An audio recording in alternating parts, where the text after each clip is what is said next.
Good evening, all of you, and welcome to today's weekly mock test paper FCAT and CDS 3। आज हमने तीसरा weekly mock test paper conduct किया था एफकेट और CDS का। तो इस वीडियो में हमने उस पूरे पेपर के क्वेश्चन को, जो कि 40 थे, उसको 4 पार्ट्स में डिवाइड कर दिया है।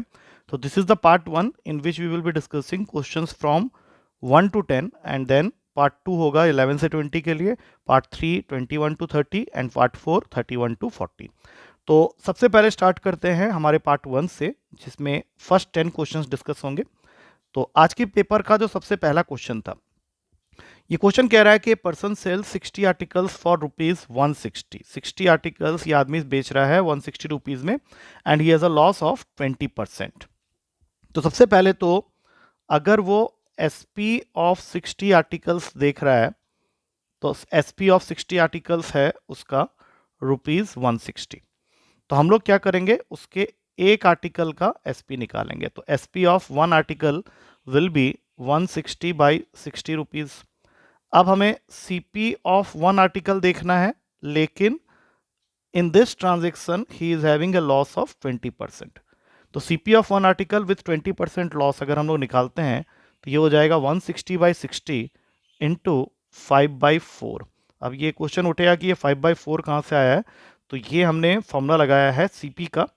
सीपी होता है 100 into S P upon 100 minus loss percent. तो ये फॉर्मूला यूज करके आया है, CP is equals to 100 into S P upon 100 minus loss percent. अगर इसमें इस पुट करेंगे तो यही वैल्यू आएगी।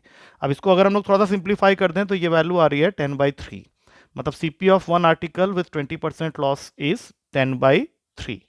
अब हमें निकालना है SP of one article with 20% profit. तो अब हमें एसपी निकालना है, तो ये बन जाएगा 10/3 इंटू 6/5, जो कि आएगा 4 रुपीज का। अब ये एसपी कैसे निकला, तो एसपी का हमारे पास में फॉर्मूला होता है 100 plus profit percent upon 100 into CP. तो ये इधर से आया है।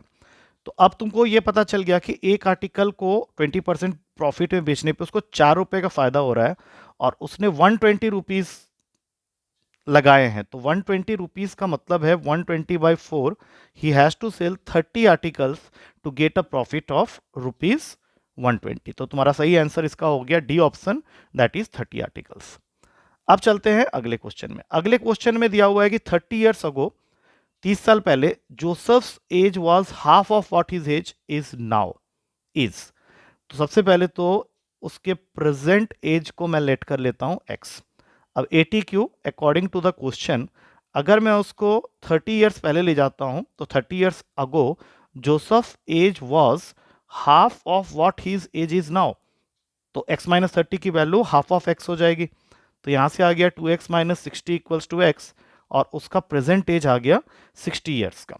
और हमें क्वेश्चन में यही पूछा गया कि what is his present age, तो सीधा टिक मारेंगे ए ऑप्शन को। अगला क्वेश्चन है कि if the numerator of a fraction is increased by 50% and the denominator is increased by 150%। मतलब अगर मेरा ओरिजिनल फ्रैक्शन x/y का है, तो हमने न्यूमरेटर को इंक्रीज करना है 50% से, मतलब उसका आधा, और डिनोमिनेटर को भी इंक्रीज करना है विथ 150%, मतलब ये हो जाएगा 3y/2। और इससे जो न्यू फ्रैक्शन आ रहा है वो है 9/25 का। तो ऊपर आ गया 3x/2, और यहाँ पे आ गया 5y/2 इज इक्वल्स टू 9/25। अब 2 से 2 काट देंगे, x/y की वैल्यू भी हम लोग यहाँ से निकाल लेंगे। ये इसको काट देगा 3 में, इसको काट देगा 5 में, तो x/y आ गया 3/5। अब क्वेश्चन क्या पूछ रहा है कि ओरिजिनल फ्रैक्शन तो आ गया है तुम्हारा 3/5, what is the numerator, find the numerator is what percent of denominator of the original fraction. Numerator denominator का कितना परसेंट है, 3/5 इंटू 100। तो इसका आंसर आ रहा है कि न्यूमरेटर डिनोमिनेटर का 60% है, which is available in D option.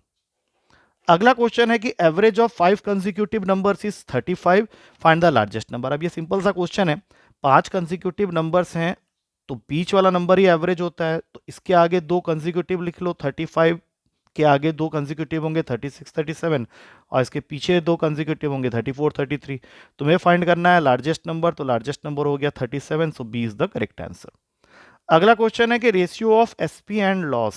Ratio of SP and loss को कई बच्चे ऐसे लिख सकते हैं, कुछ बच्चे ऐसे भी लिख सकते हैं, loss by SP equals to 1/3। अब देखते हैं कि कौन सा सही है। अब लॉस का फॉर्मूला होता है CP माइनस SP।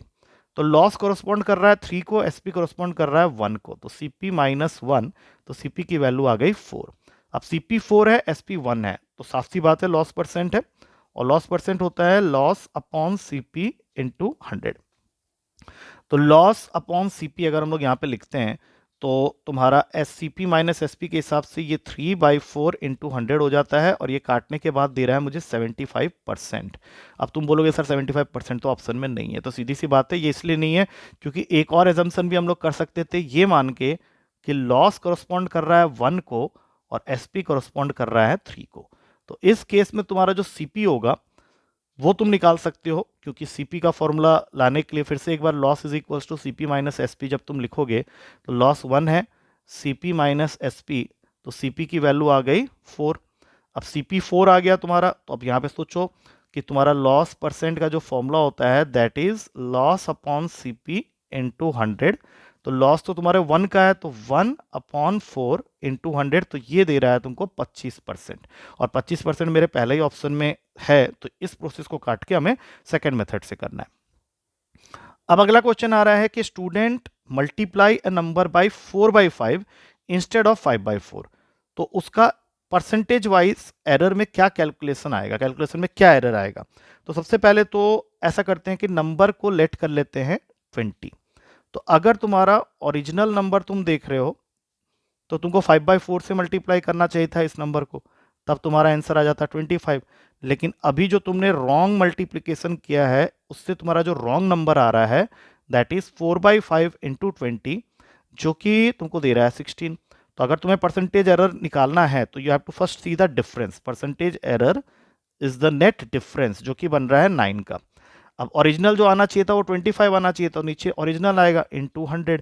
अब ये इसको काट देगा 4 में, तो 36% का तुम्हें एरर मिल रहा है, जो कि अवेलेबल है सी ऑप्शन में। सो सी is the correct answer.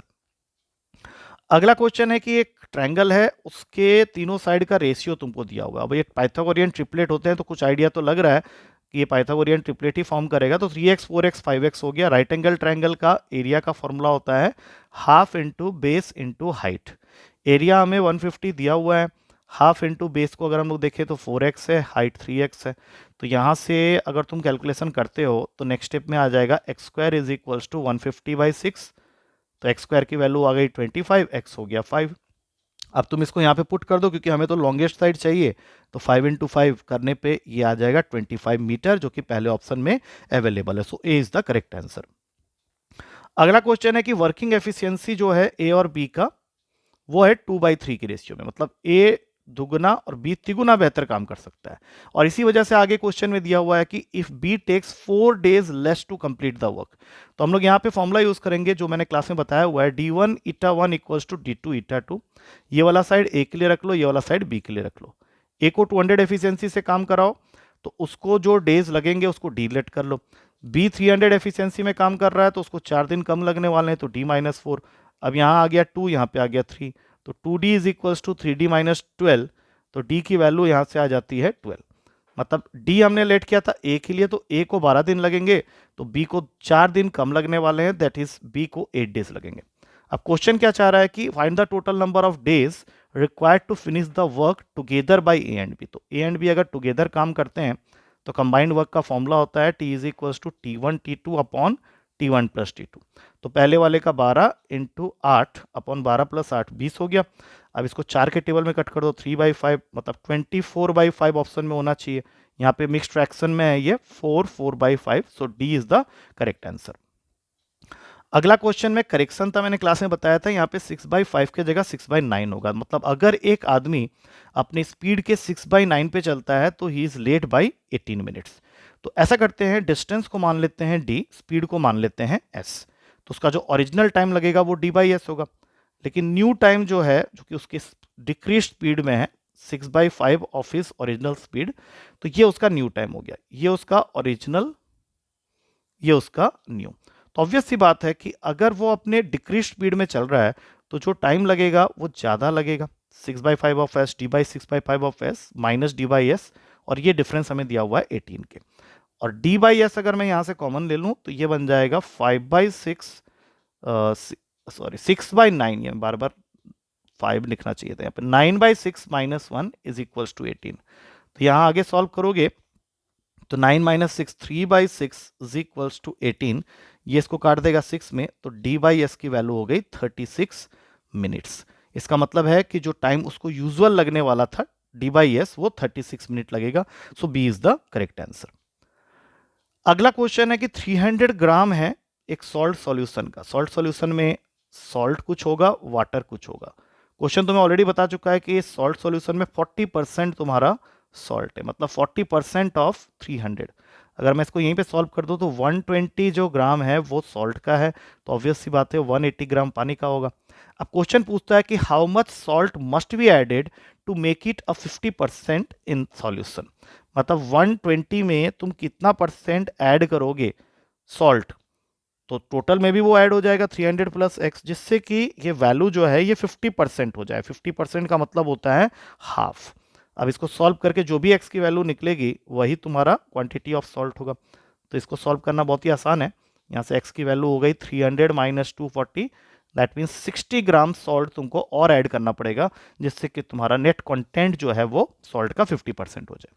So I think with this we come to the end of this part 1। अब हम लोग डिस्कस करेंगे इसी का part 2 in the next video, जिसमें हमने 11 से लेकर 20 तक क्वेश्चन को समझेंगे।